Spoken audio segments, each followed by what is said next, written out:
मेरे पीछे को हो। प्रभु यीशु, हम तेरे भवन में आए हैं प्रभु, हम तेरे वचन का आदर करते हैं। पवित्र आत्मा, आप सत्य के आत्मा है, सारे सत्य में हमें ले चले प्रभु। हमें सुनने के कान दे और एक ऐसा हृदय दे जो तेरे रहस्यों को समझता है, यीशु के नाम में, आमेन। ओके, आप सब बैठ सकते हैं। Yes, we love you too, thank you so much. Okay, बैठ जाइए, वचन सुनने का समय है, जल्दी से। ओके, सो आपको याद होगा पिछले संडे हमने बात करी थी कि हम किसी धर्म में नहीं हैं, हम किस में हैं? कम ऑन, किस में हैं हम? हाँ, हम परमेश्वर के राज्य में हैं। हम धर्म में नहीं हैं, हम परमेश्वर के राज्य में हैं। यीशु ने कहा जब तक तुम नया जन्म न लो तुम परमेश्वर के राज्य को नहीं देख सकते, तुम परमेश्वर के राज्य में प्रवेश नहीं कर सकते। परमेश्वर के राज्य में प्रवेश अच्छे कर्मों से नहीं होता। परमेश्वर के राज्य में प्रवेश कैसे होता है? नए जन्म से होता है। और यह पुनर्जन्म नहीं है, यह है स्वर्ग से जन्म लेना। परमेश्वर का वचन हमें बताता है कि जैसा पहला मनुष्य मिट्टी का था, वैसे ही वे भी हैं जो मिट्टी से पैदा हुए। और हम सब We bore the image of man of dust। वचन बताता है कि हम सब ने वो जो मिट्टी का मनुष्य आदम था, उसका स्वरूप में हम लोगों ने जन्म लिया। ये हमारा पहला शारीरिक जन्म है। ये क्या है? हमारा शारीरिक जन्म। आपके पास एक शरीर है क्योंकि आप शरीर से जन्मे हैं। प्रभु यीशु मसीह ने कहा जो शरीर से जन्मा वो क्या है? वो शारीरिक है, मगर जो आत्मा से जन्मा वो क्या है? आत्मिक है। यानी दो तरह के जन्म है, दो तरह के जन्म है। पहला जन्म है शरीर से जन्म लेना। यहां पे ऐसा कोई है जिसने शरीर से जन्म नहीं लिया? नहीं, हम सब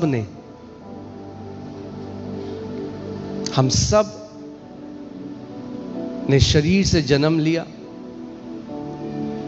मगर प्रभु यीशु मसीह कह रहा है कि इस शरीर से जन्म लेने के बाद तुम तब तक मेरे राज्य में प्रवेश नहीं कर सकते जब तक तुम नए सिरे से, यानी दोबारा जन्म लेकर कुछ नहीं होगा, चाहे कितनी भी बार ले लो। अगर मेरे राज्य में तुम्हें प्रवेश करना है तो तुम्हें नए सिरे से, काइनोस इज द वर्ड, ऐसा नया जो बिल्कुल हटकर है, जिसको तुम नहीं जानते। जब तक तुम नए सिरे से जन्म ना लो तब तक तुम मेरे राज्य में प्रवेश नहीं कर सकते।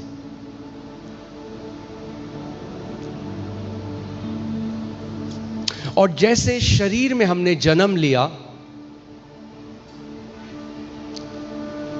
अपने पिता के बीज से, वैसे ही बाइबल भी बताती है, पहला पत्रस 1:23 में, कि वचन के अविनाशी बीज से हमने आत्मा से क्या किया है?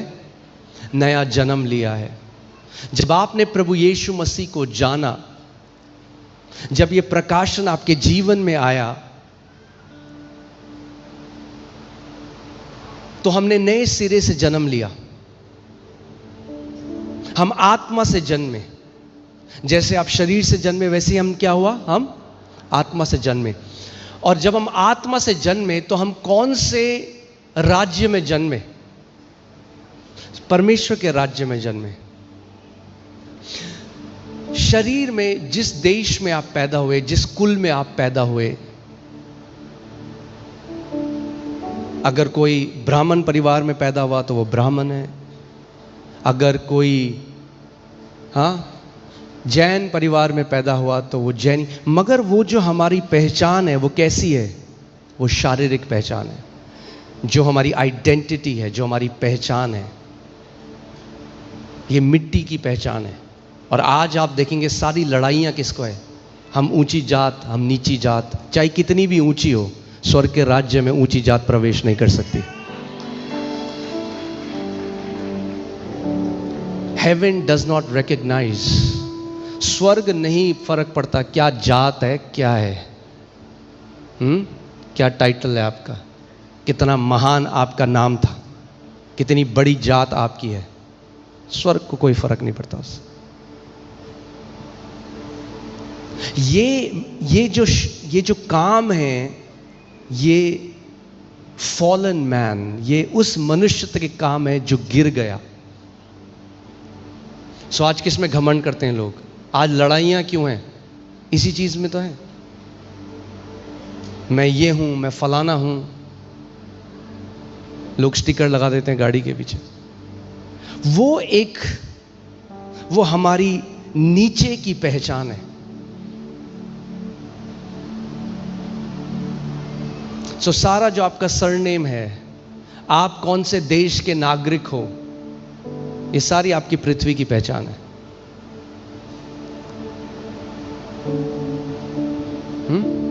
यीशु मसीह का सरनेम पता है आपको? पता है? क्योंकि फर्क नहीं पड़ता, बाइबल नहीं बताती।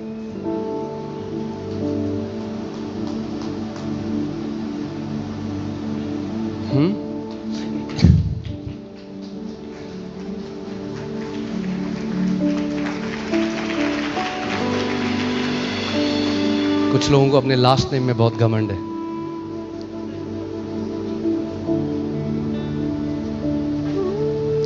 वो घमंड, लड़ाई झगड़ा, डाह, ईर्ष्या, जातिवाद, ये सब मिट्टी के मनुष्यत्व के कर्म है।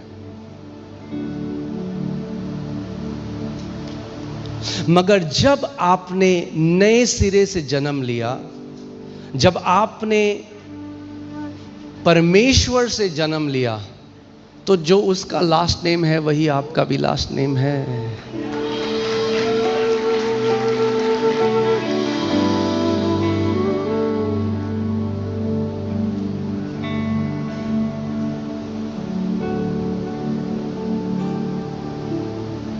ओके, ठीक है। सो जब हमने परमेश्वर से जन्म लिया, अब हमारी एक नागरिकता है। The Bible says you are citizens of heaven. अब तुम स्वर्ग के नागरिक हो। अब मसीह में कोई यूनानी नहीं, अब मसीह में कोई इब्रानी नहीं, अब मसीह में कोई नॉर्थ इंडियन नहीं, अब मसीह में कोई साउथ इंडियन नहीं, अब मसीह में कोई ऊंचा कोई नीचा नहीं, अब मसीह में कोई स्त्री और पुरुष भी नहीं। बाइबल कहती है अब मसीह में हमारी एक पहचान है कि हम परमेश्वर से हमने जन्म लिया और हम वो आत्मा हैं जिसने उद्धार को पाया है।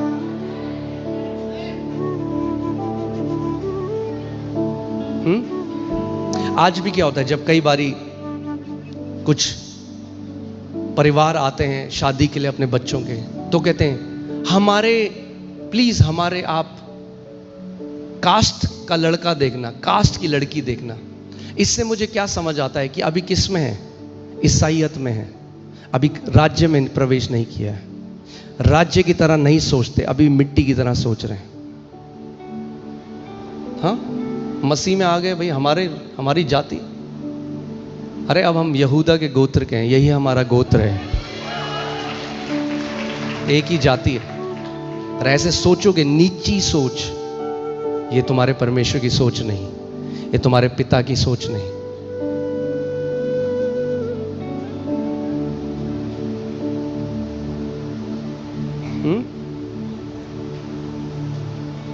कोई वो व्यक्ति जो बहुत घमंड करता था मेरी बहुत बड़ी जात है, स्वर्ग में प्रवेश करेगा, तो जिसको वो अछूत समझता था वो देखेगा परमेश्वर ने उसको महिमा के सिंहासन पर बिठा रखा है।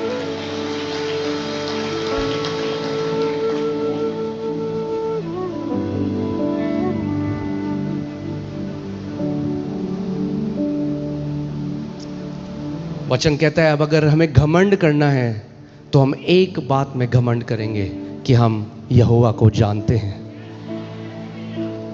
हम मसीह को पहचानते हैं। यही एकमात्र कारण है जिस पे अब हम घमंड कर सकते हैं। बाहर तो ये होता रहेगा, मगर दुख की बात तब होती है जब ये कलीसिया के अंदर होता है।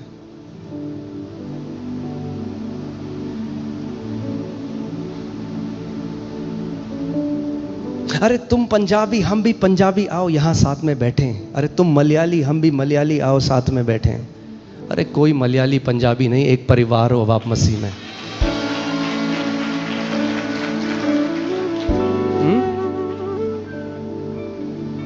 बोलो, हम एक परिवार हैं।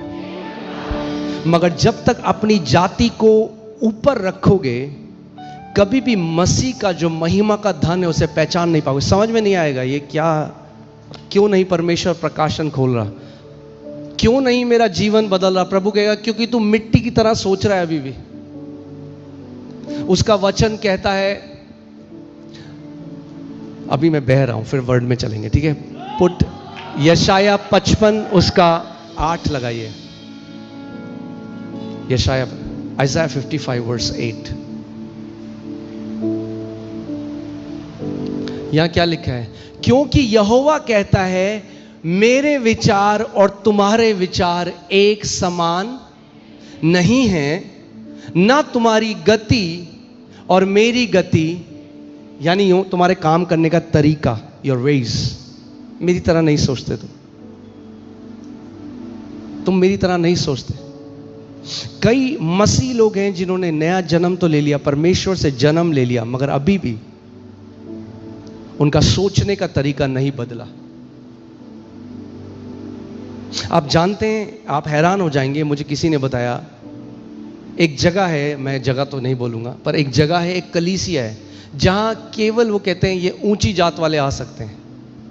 अरे क्या कलीसिया है, मसीह की तो नहीं है।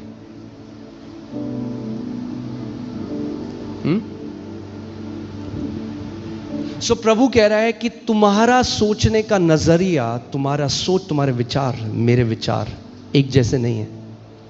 9वीं आयत, ज्यादा डिफरेंस नहीं है, देखते हैं कितना डिफरेंस है।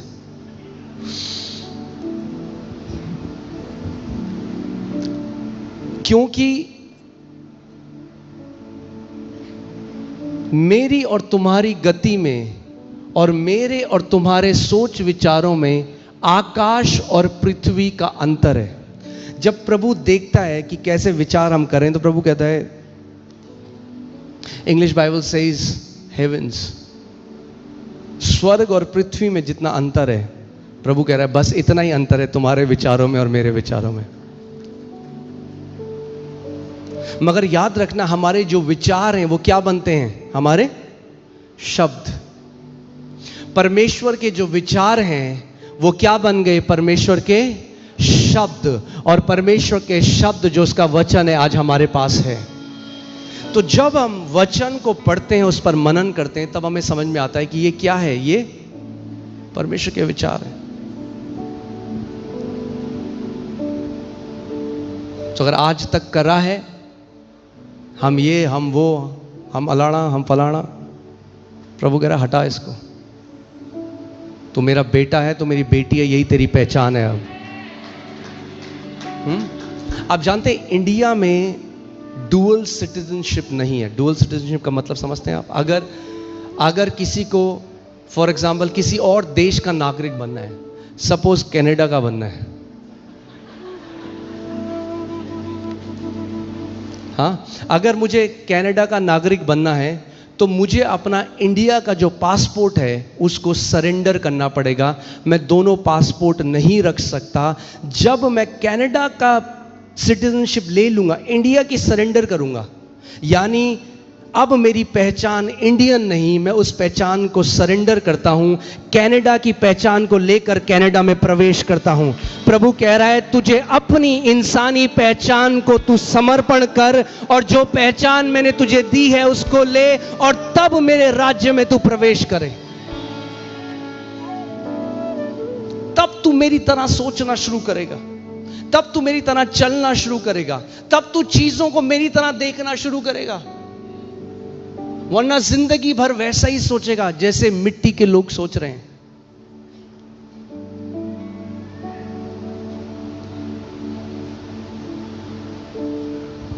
आमीन। चलो वचन में चलते हैं। हमारे बीच में कभी ये भेदभाव, डिवीजन नहीं होना चाहिए। There is no wall of division. Okay,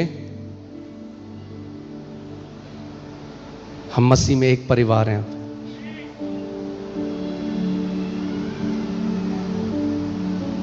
शारीरिक मनुष्य क्या है? इंडियंस, पाकिस्तानी आपस में क्या है? लड़ रहे हैं, वो मिट्टी वाले हैं। मगर जो स्वर्ग वाले हैं, वो इंडियन पाकिस्तानी क्या है? एक परिवार है। There is no division, we are one family. हम पृथ्वी की सरहदों को, जात को, इन चीजों को मसीह की पहचान के ऊपर कभी नहीं रख सकते।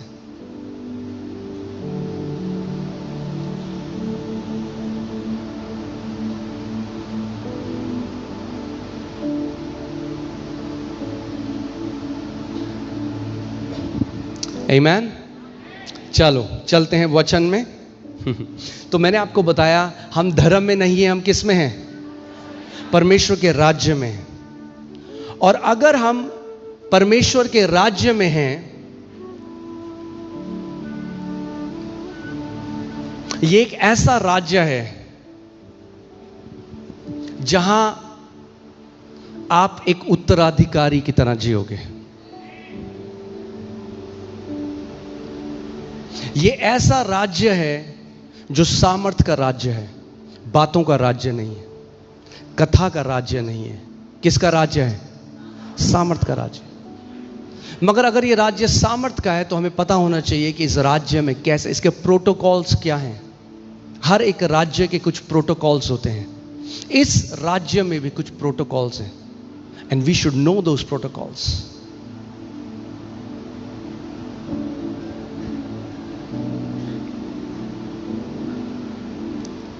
ओके, आज कम्युनियन, प्रभु भोज रविवार है। हम साथ में प्रभु भोज लेंगे। कितने लोग यहाँ पर लास्ट प्रभु भोज सर्विस में थे और आपने कुछ सीखा? अपना हाथ हिलाओ। इफ यू वर ब्लेस्ड, आपने कुछ सीखा। कितने सारे लोग बीमारियों से बाहर आ गए जब उन्हें प्रभु भोज का प्रकाशन मिला।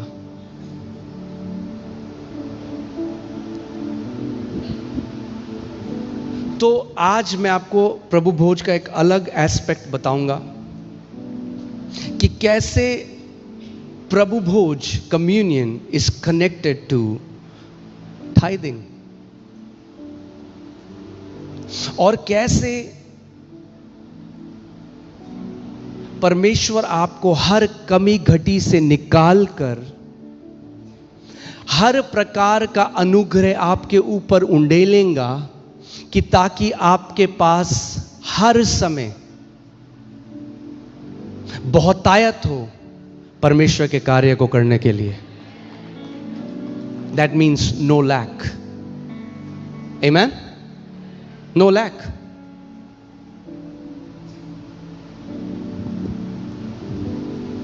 प्रभु ने मुझे करेक्ट किया, क्योंकि बहुत समय तक मैंने दशवांश को मलाकी के द्वारा देखा। जब भी दशवांश की टीचिंग होती है तो क्या हम देखते हैं? The book of Malachi, the Malachi की किताब। मगर वो दशवांश व्यवस्था का दशवांश है। कैसा दशवांश है? व्यवस्था का। अब हम व्यवस्था में दशवांश नहीं देते। That's tithing under levitical priesthood. वो लेवी जो प्रीस्ट हैं उनके द्वारा है।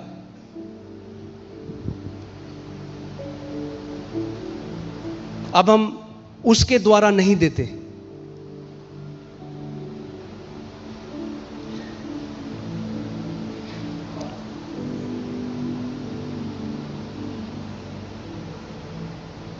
चलिए वचन में चलते हैं।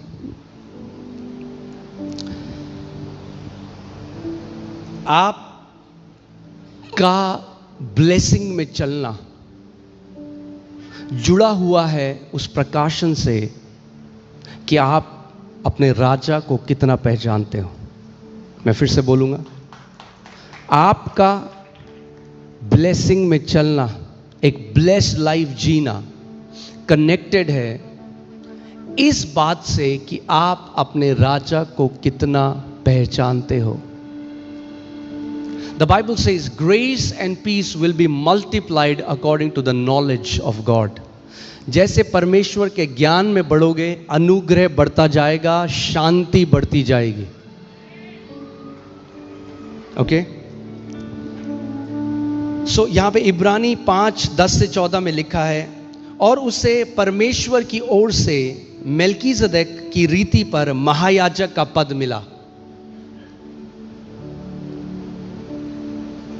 क्या मिला? उसे परमेश्वर की ओर से मल्कीजेदेक की रीति पर महायाजक का पद मिला। इसके विषय में हमें बहुत सी बातें कहनी हैं जिनका समझना भी कठिन है, इसलिए कि तुम ऊंचा सुनने लगे हो। You are hard of hearing. वो एक ऐसे लोगों को बोल रहा है जो विश्वास करने वाले हैं। वो कह रहे हैं because you have heard so much sermons, क्योंकि तुमने इतने प्रचारों को सुन लिया, अब तुम क्या हो गया, तुम हल्का जानते हो, ऊंचा सुनने लगे हो। ऊंचा कौन सुनता है? जिसके सामने आप कुछ बोलो उसको सुनाई नहीं देता। और यहां लिखा है उन लोगों के लिए जिन्होंने बहुत प्रचार को सुन लिया। They have heard so many sermons, so the attitude of their heart have grown dull. उनका दिल जो है, उनका दिल का जो रवैया है वो कैसा हो गया? हाँ ठीक है, हमें पता है।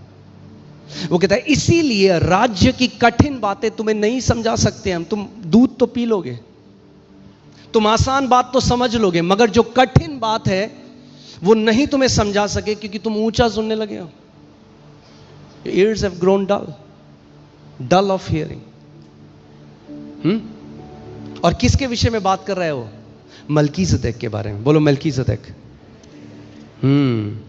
समय के विचार से तो तुम्हें गुरु हो जाना चाहिए था। समय के विचार से तो तुम्हें गुरु हो जाना चाहिए था, तो भी यह अवश्य हो गया है कि कोई तुम्हें परमेश्वर के वचनों की आदि शिक्षा फिर से सिखाए। यानी ये वो लोग हैं जो वचन सुन सुनकर इनके कान पक गए। इतना वचन इन्होंने सुना, मगर आदि बातों को भी ये नहीं मानते। काफी सन्नाटा है।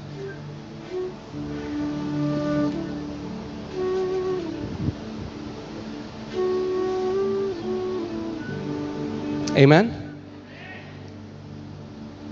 अगर ये शिक्षा आपने समझ ली, मैं आपको बता रहा हूं, आप एक ऐसे आयाम में प्रवेश करने वाले हो ब्लेसिंग के। हालांकि मैंने आपको पहले भी बोला था, हमारा सबसे बड़ा धन रुपया पैसा नहीं है। हम पैसे के पीछे नहीं भागते, मगर इस बात को समझो, इसका मतलब ये नहीं कि जिंदगी भर आपका घर ऐसा हो कि किराया देने का पैसा ना हो। वो भी परमेश्वर नहीं चाहता। बोलो कंटिन्यूअल सप्लाई, यानी क्या बोलेंगे? निरंतर बहने वाला बहाव। वे लोग जो यहोवा के वचन से प्रीति रखते हैं, वे उन वृक्षों के समान हैं जो बहती नदियों के किनारे रोपे गए हैं। बहती नदियों के किनारे आपका जीवन ऐसा होगा, बहती नदियों के किनारे। अंतर क्या है? और वृक्षों में और इन वृक्ष में अंतर क्या है? और वृक्षों में पानी भर के मग्गे में ले जाना है, निरंतर बहाव नहीं है। मग्गा डालो, सुबह शाम को पानी डालो। मगर जो वृक्ष, जो पेड़ बहती नदी के किनारे लगा है, वो हर समय हरा भरा रहता है, क्योंकि लगातार बहाव है। परमेश्वर आपको थोड़े से लेकर जाना चाहता है उस बहाव में जो बड़ा है। कंटिन्यूअल सप्लाई, से कंटिन्यूअल सप्लाई, निरंतर बहाव, निरंतर बहाव। ठीक है, मैंने उदाहरण आपको पहले भी दिया था, फिर से देता हूं कि ताकि आप इस बात को समझो। आपको दिल्ली जल बोर्ड से एक मैसेज आए, दिल्ली जल बोर्ड से, जहां पे भी आप हो उस जल बोर्ड से, मुंबई हो तो मुंबई, पुणे है तो पुणे, जहां पे भी हो, और वहां पे मैसेज आ गया कि अब अगले 5 दिन पानी नहीं आएगा। तो सप्लाई क्या हो गई? कट हो गई। अब जब ये मैसेज आ गया अगले 5 दिन पानी नहीं आएगा, अब बताओ सबसे ज्यादा कॉन्शियस या आपके मन में चेतना किसकी हो जाएगी? हाँ, क्या सोचोगे आप? पानी।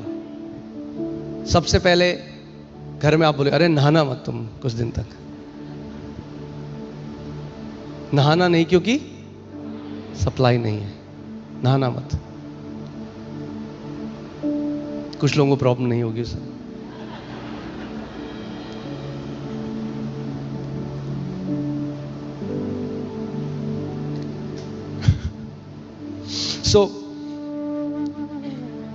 अब पानी आपके फिल्टर में इतना, अब आप हल्के हल्के करके पानी पी रहे हो, क्यों? क्योंकि क्या है, 5 दिन तक क्या नहीं होगा? सप्लाई नहीं है।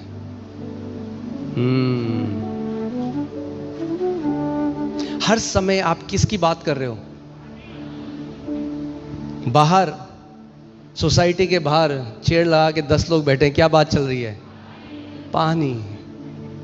हर जगह किस बात की बात है? पानी। पानी की क्या है? कमी है। इसीलिए दिमाग में 24 घंटे क्या है? पानी। जब पैसों की घटी और कमी है तो 24 घंटे क्या बात है?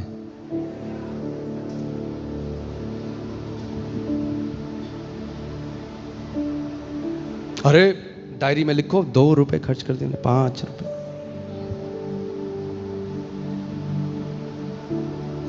आप बोलोगे हाँ अब तो आसान है आपके लिए बोलना। नहीं नहीं, जब मैं 14,000 कमाता था मुझे प्रकाशन तब मिल गया था, तब भी मुझे पता था मेरे 14,000 स्वर्ग के श्रोते से कनेक्टेड है, कभी कमी घटी नहीं हुई मुझे।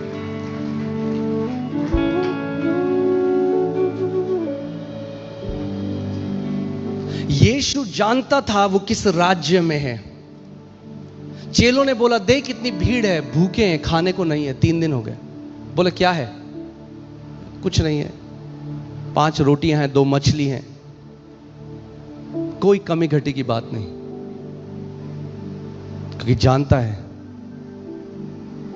कि जो थोड़ा है अगर वो श्रोते से कनेक्टेड है तो कभी कमी घटी नहीं होगी।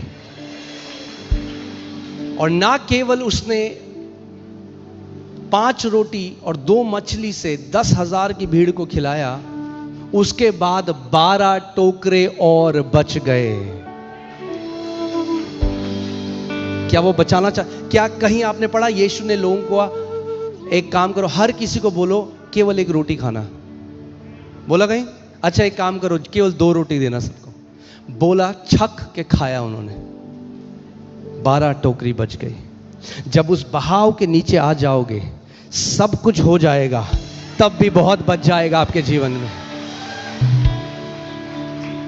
यू विल नॉट इंटेंशनली से अरे अरे अरे ये क्या कर रहे हो भाई? वो दूध में पानी डाल के ये आदत चली जाएगी। सब्जी वाले से 2-2 रुपए के लड़ना आदत चल जाएगी। अब आप बोल दोगे मैं आशीष का श्रोता हूं, प्रभु इस सब्जी वाले को ना मैं 200 रुपए और दूंगा। वो बोलेगा भाई तू कौन है, तू पागल है क्या? बोला हम दूसरे राज्य के हैं।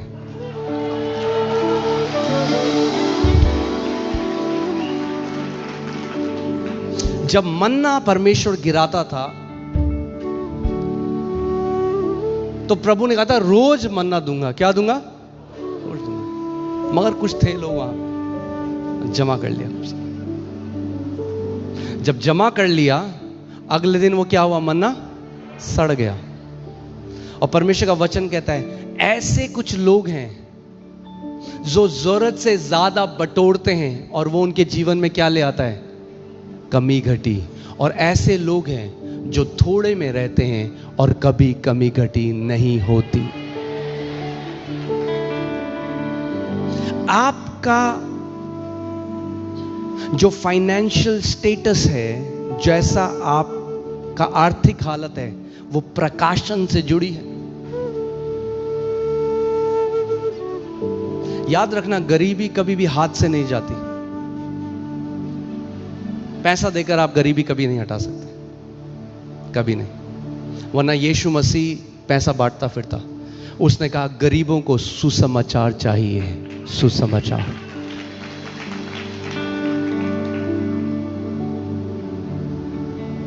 When you get the revelation, जिस दिन प्रकाशन आपको मिल जाता है, मेरा काम पैसा बटोरना नहीं, मेरा काम उसके राज्य के लिए जीना है।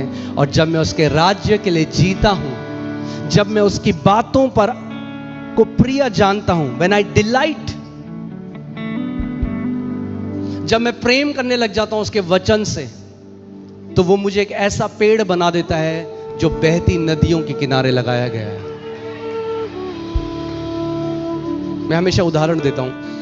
आप कभी किसी रेस्टोरेंट में गए, आप होटल में गए, आप रेस्टोरेंट में गए, आपने खाना मंगाया, तो वहां पे वेटर आया, उसने पानी भर दिया आपका गिलास। अब आप बातें कर रहे हो, आप पी रहे हो, वो आया, उसने दोबारा गिलास भर दिया। अब जब आपने सब खा लिया, तब भी आपका गिलास फुल था, मगर क्या आपने बचाया वो पानी? नहीं, क्योंकि बार बार बहाव था, इसीलिए सब प्यास होने के बाद भी वो बचा हुआ था।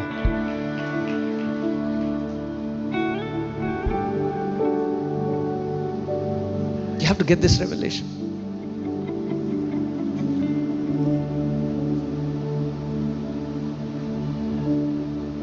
Okay?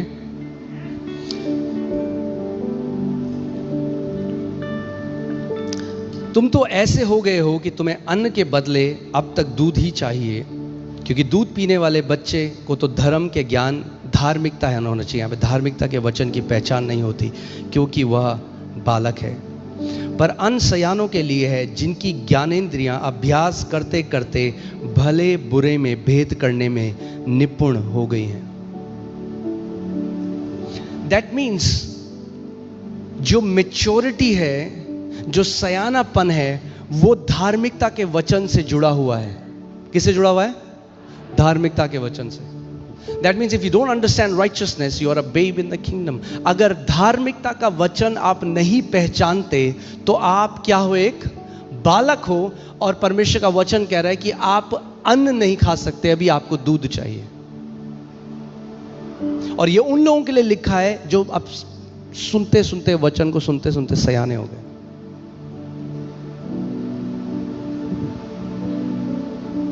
ओके, कल हम हैदराबाद में थे, तो मैं आप एग्जैक्टली वो जगह आपको निकाल के बताता हूँ। एक व्यक्ति है वहाँ पे, उसके साथ में बैठा, उसने बताया कि एडलबोडन, स्विट्जरलैंड का एक गांव है एडलबोडन। एक स्विट्जरलैंड का व्यक्ति था, एक बिजनेसमैन था स्विट्जरलैंड का, उसके साथ में बैठा था, पूरी टीम थी वहाँ पे। और वो बता रहा है, अब जब आप सुनते हो स्विट्जरलैंड, यूरोप, तो आपको लगता है आय हाय हाय कितने अमीर जगह हैं। मगर 100 साल पहले उसने बताया खतरनाक गरीबी उसके गांव में थी। एडलबोडन पूरा गरीब था गांव, गरीबी, लोगों के पास खाने को नहीं। और उस समय में परमेश्वर ने अपने दास स्मिथ विगलस्वर्थ को वहां पे भेजा, और वो वहां पर जाकर विश्वास का वचन उन्हें सिखाने लगा। और वो क्या, जो गांव वाले थे वो मिलकर वचन के लिए भूखे और प्यासे हो गए। और इस टाइम में इसके जो दादा थे, उन्होंने वचन का प्रकाशन मिल गया। उन्होंने उस समय गरीबी में एक स्टेप लेकर होटल खोला।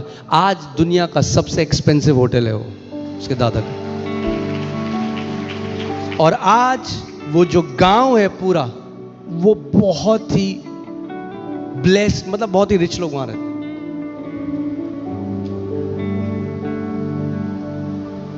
When you understand the gospel,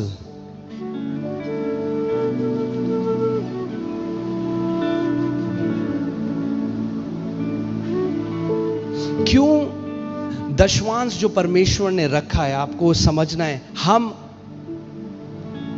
व्यवस्था में दशवांश नहीं देते। We don't tithe in the law, क्योंकि व्यवस्था में जो दशवांश है उसमें आशीष और श्राप है।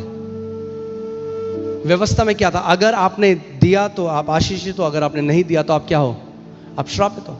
No no no, but that's not in the Melchizedek priesthood. Once you understand that, जब ये रेवलेशन मुझे आया टाइदिंग का, और मेरे पिता यहां बैठे हैं, आप प्रभु इस बात का गवाह है। मैंने उनको, जब वो प्रभु आए सबसे पहले मैंने उनको भी यही बताया,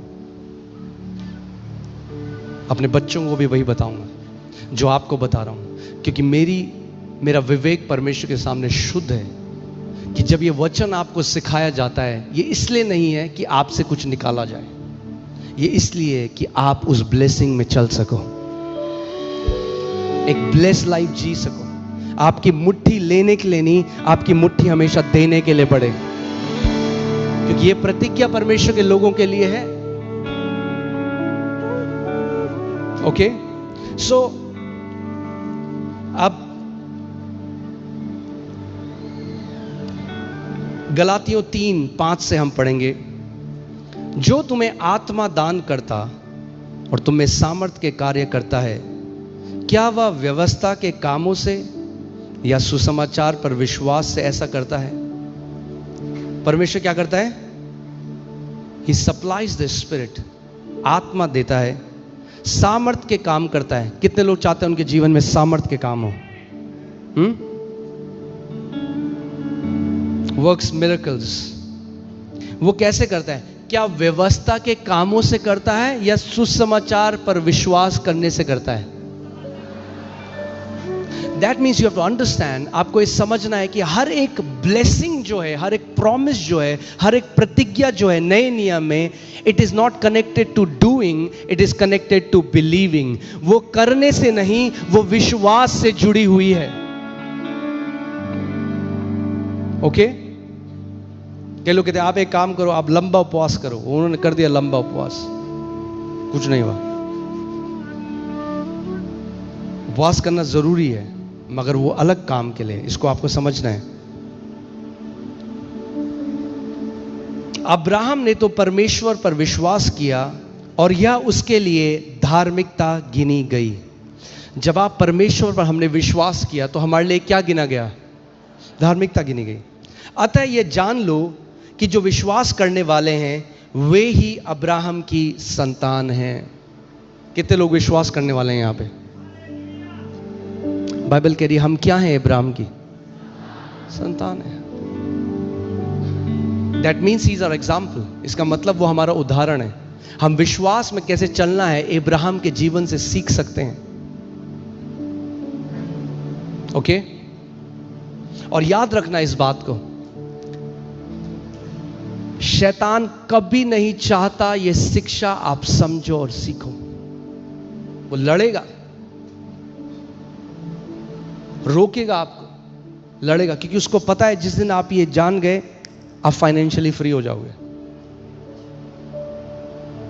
और वो पैसा कंट्रोल करना चाहता है। मैं आज आपसे एक सवाल पूछता हूं, सारे लोग जो मेरी आवाज को सुन रहे हैं, आज जो सारे लड़ाइयां चल रही हैं, आपको पता है एक मिसाइल कितने करोड़ों की होती है? मिलियंस ऑफ डॉलर्स की एक मिसाइल आती है। वो मिसाइल का पैसा कहां से आ रहा है? कौन दे रहा है वो पैसा? ड्रग्स जिसने पूरी जवान पीढ़ी को नाश कर दिया, ये ड्रग्स कौन बना रहा है? कौन पैसा दे रहा है? कहीं से तो पैसा आ रहा है। जो गलत पिक्चरें बन रही हैं, जो बच्चों का अपहरण हो रहा है, जो क्राइम हो रहा है, जो ये महंगी महंगी जो हथियार इन गैंग्स के पास हैं, कहां से पैसा आ रहा है? क्योंकि शैतान इस पृथ्वी पर पाप को कैसे कंट्रोल कर रहा है? पैसे से कर रहा है। समझो इस बात को। Money is spiritual. पैसा केवल शारीरिक नहीं है। Money can transcend realms.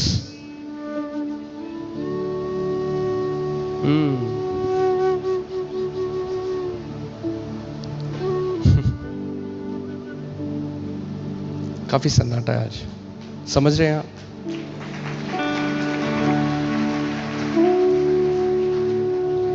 Cornelius एक ऐसा व्यक्ति जिसने उद्धार नहीं पाया, जो प्रार्थना कर रहा था और उसके बाद वो उदार था, देता था। स्वर्गदूत आ गया, बोला कॉर्नेलियस तेरा दान परमेश्वर के सामने स्मरण हो गया, तूने जो दिया वो इन आयाम को पार करके परमेश्वर के सिंहासन के पास खड़ा हो गया, तेरा देना।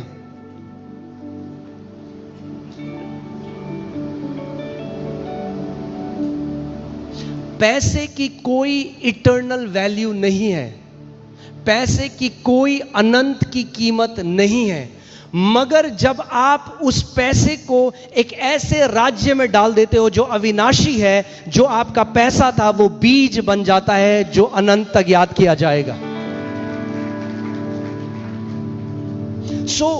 शैतान कभी नहीं चाहता राइचियस लोग, जो धर्मी लोग हैं, दे बिकम रिच। शैतान नफरत करता है। हाँ,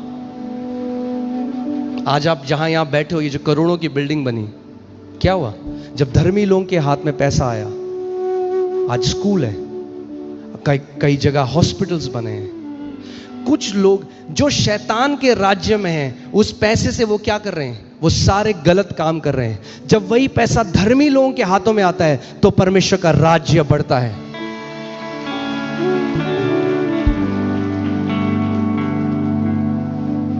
इसीलिए द एनिमी हेट्स इट। शैतान कभी नहीं चाहता धर्मी लोगों के हाथ में पैसा जाए, क्योंकि उसको पता है पैसा वो करेंसी है जिससे वो पूरा पाप फैला रहा है।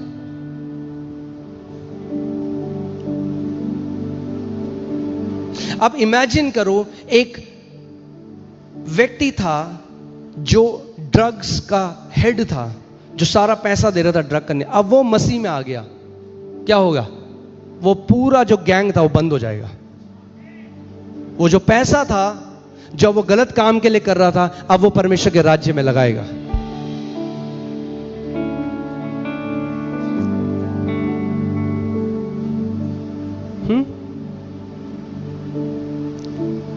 यीशु को प्रचार करना था तो यीशु ने पतरस को कहा, भैया यहां बहुत भीड़ है, तू मुझे अपनी बोट देगा थोड़ी देर के लिए?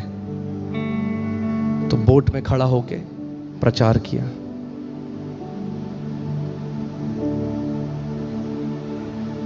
पतरस क्या था? एक बिजनेसमैन था। अपनी बोट दे दी। जब बोट राज्य के लिए दी तो क्या हुआ? बोट में यीशु ने कहा, अब जाल दाहिनी तरफ डाल। इतनी मछलियां पकड़ी जो पूरी रात नहीं पकड़ पाया। जब राज्य के लिए जीने लग जाओगे, कई लोग परमेश्वर के राज्य को चाहते हैं पैसों के लिए। प्रभु कह रहा नहीं, तू समझा नहीं, अपने पैसे को इस्तेमाल कर मेरे राज्य के लिए, देख क्या होगा।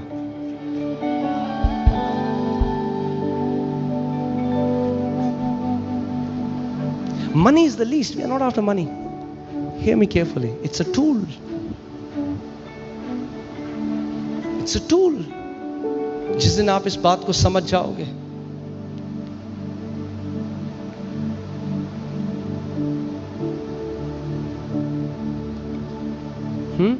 जब यीशु की मृत्यु हो गई तो क्या हुआ? एक रिच डिसाइपल जोसेफ ऑफ एरामेटियस को बुलाया गया, जो उसने अपने लिए कब्र चुनी थी, उसने यीशु को दे दी। क्योंकि वो कब्र उसने यीशु को दे दी, ऐसी कोई कब्र दुनिया में नहीं है अब जैसी वो कब्र थी। जो यीशु के लिए आप इस्तेमाल करने लग जाओगे, वो इटर्नल हो जाएगा, वो ऐसा हो जाएगा जैसे किसी के लिए है नहीं।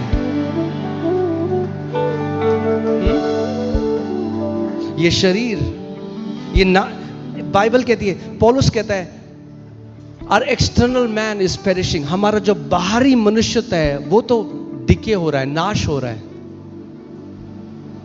मगर इस शरीर के नाश होने से पहले अगर आपने इस शरीर से परमेश्वर की सेवा करी, वो अनंत तक हो गया, इटर्नल हो गया।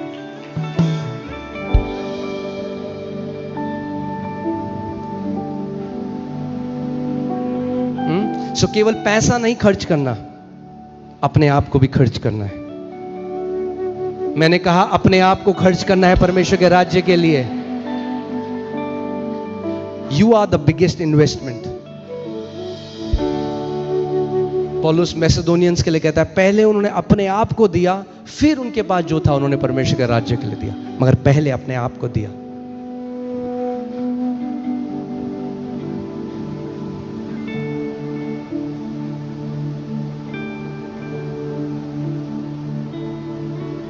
Money is not just natural, understand?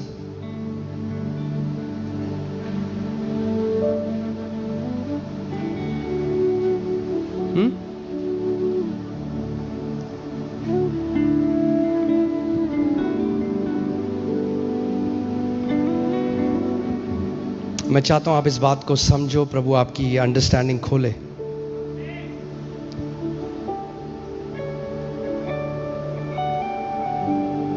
आपको आइडिया नहीं परमेश्वर आपको कहां ले जा सकता है, आपको आइडिया नहीं प्रभु आपके जीवन से क्या कर सकता है। जिस दिन पैसे का प्रेम और पैसे का मोह आपके जीवन से टूट गया, मगर कई ऐसे मसीह हैं जो आज भी पैसे के प्रेम ने उन्हें क्या किया है, बांध के रखा है। लोग पता क्या सोचते हैं, अगर आपके पास एक अच्छा घर, एक बड़ी गाड़ी है तो आप पैसों से प्रेम करते हो। नहीं, आपके पास जो है उसका कोई लेना देना नहीं। आप फटीचर हालत में हो सकते हो और साइकिल हो सकती है आपके पास, और आप पैसे को प्रेमी हो सकते हो बहुत। और आप एक बड़े घर में रह सकते हो और पैसे का कोई मोह आपके पास नहीं हो सकता। It's about your heart.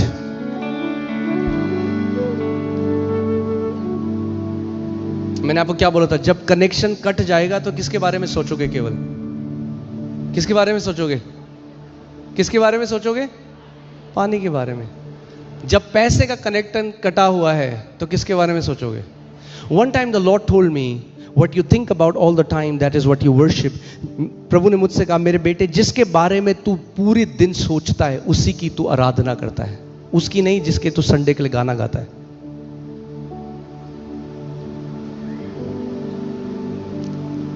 परमेश्वर को कोई प्रॉब्लम नहीं है अपने लोगों को ब्लेस करने में, मगर इजराइलिट्स ने क्या किया, इजरायलियों ने क्या किया? जब परमेश्वर ने मिस्र से निकाल कर लाया, उन्हें सोना और चांदी दिया, उन्होंने क्या किया? उसी सोने और चांदी का एक बछड़ा बनाया और उसकी क्या करने लगे?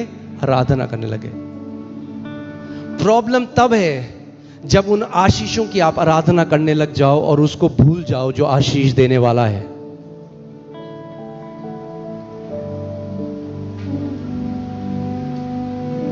दाऊद कहता है, परमेश्वर मुझे इतना भी ना दे कि मेरे आंख में चर्बी चढ़ जाए और मैं फिर तुझे ना पहचानूं, और मुझे इतना कम भी ना दे कि 24 घंटे में सोचता रहूं कि कहां से पैसा आएगा।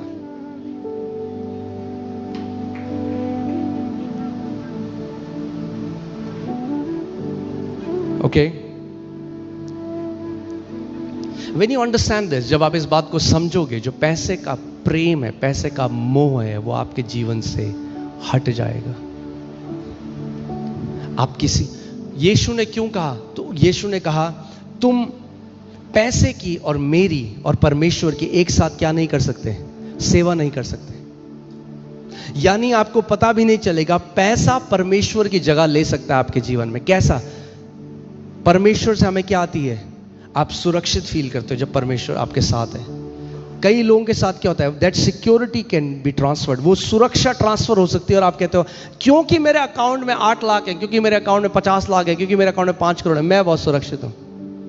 कोविड में देखा आपने क्या हुआ? लोग कैश लेके खड़े थे,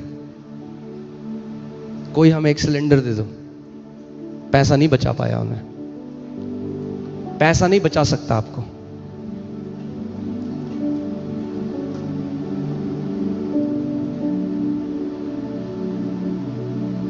Amen? Don't be money conscious. Lot मत बनो। लूत ने अब्राहम को छोड़ दिया क्योंकि हरी चराइयां देगी, और ब्लेसिंग से कट कर दिया अपने आप को।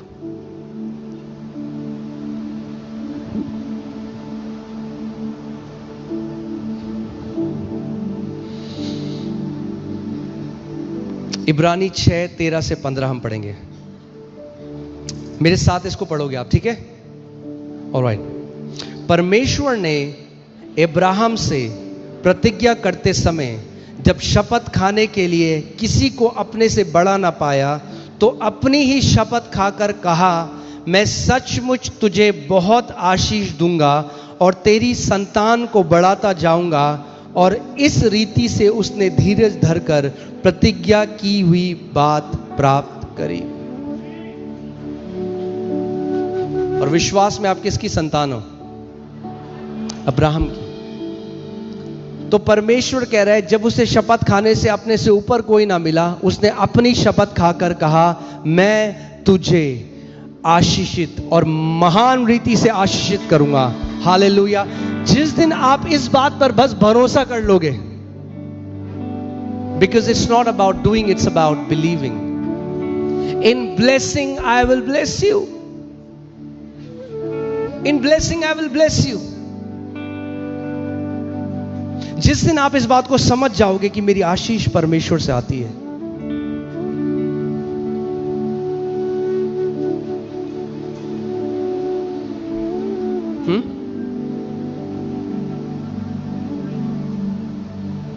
कितने सारे ऐसे मसीह बिजनेसमैन हैं जो छोटे छोटे, एक कॉन्ट्रैक्ट छोटा सा मिलेगा, 2 लाख का फायदा होगा, बातें घुमा देंगे, झूठ कर देंगे वहां पे। क्यों? क्योंकि ये नहीं पता कि आशीष परमेश्वर से नहीं आ रही ना, उनको पता है इस क्लाइंट से आ रही है, मुझे आशीष इस क्लाइंट से आ रही है।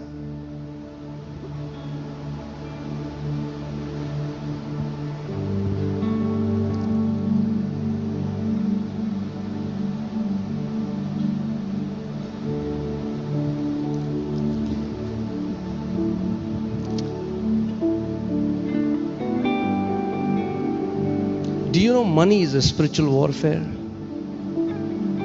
पैसे के पीछे एक आत्मिक युद्ध है।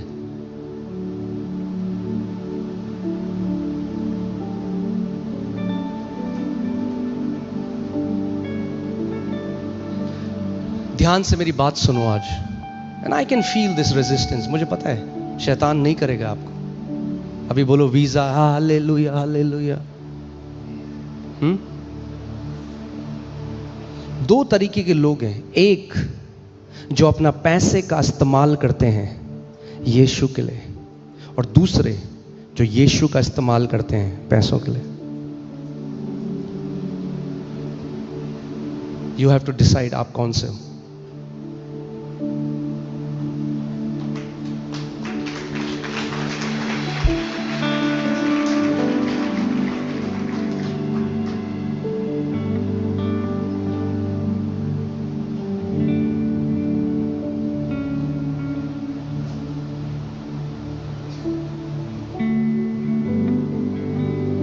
वो स्त्री जो 1 साल की उसकी कमाई थी, उससे जो उसने कमाया वो इत्र यीशु के पांव में डाल दिया। चेले भी कह रहे हैं वेस्ट, क्या वेस्ट करी, पागल हो गई है, क्या वेस्ट करी, गरीबों को दे देती। आपको बहुत सारे मसीह मिलेंगे, मसीह जो कहेंगे अरे क्या दशवांश कलीसिया में दे रही है, कहां दे दे, गरीबों को दे दे, बोलते हैं लोग। और ये किसने बोला था आप जानते हो? किसने बोला था? यहूदी इस्करियोती ने, जो चोर था। शैतान कभी नहीं चाहता कि कलीसिया इस सिद्धांत को समझे।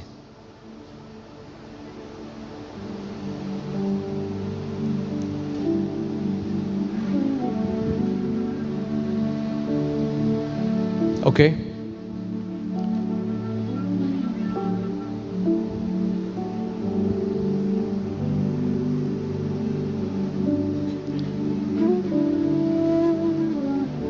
सोचो इस बात को। यहूदा इस्करियोती यीशु के साथ रहा, चिन्ह और चमत्कार को देखा, मुर्दों को जिंदा होते हुए देखा, और फिर भी पैसे का प्रेम उसके अंदर से नहीं गया, और उसने 30 चांदी के सिक्कों के लिए प्रभु यीशु को बेच दिया।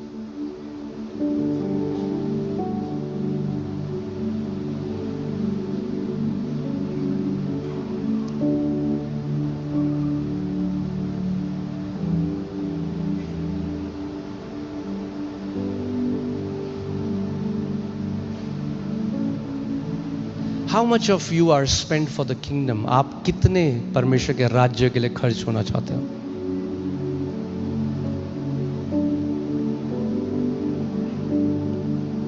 हमको उस जगह पहुंचना है अब जहां हम परमेश्वर से कह सके, प्रभु मैं और मेरा परिवार, मेरा पल, मेरी जवानी, मेरा शरीर, मेरा पैसा, मेरा बैंक बैलेंस, जो कुछ भी है प्रभु वो तेरे लिए है, तेरी महिमा के लिए है, तेरे राज्य के लिए है। मुझे एक बात बताओ, क्या कहीं किसी ने उस स्त्री को यह कहा था कि तू एक परफ्यूम की बोतल डालेगी यीशु के पांव में, यीशु तुझे 10 परफ्यूम की बोतल देगा? बोला था किसी ने? She didn't give to get.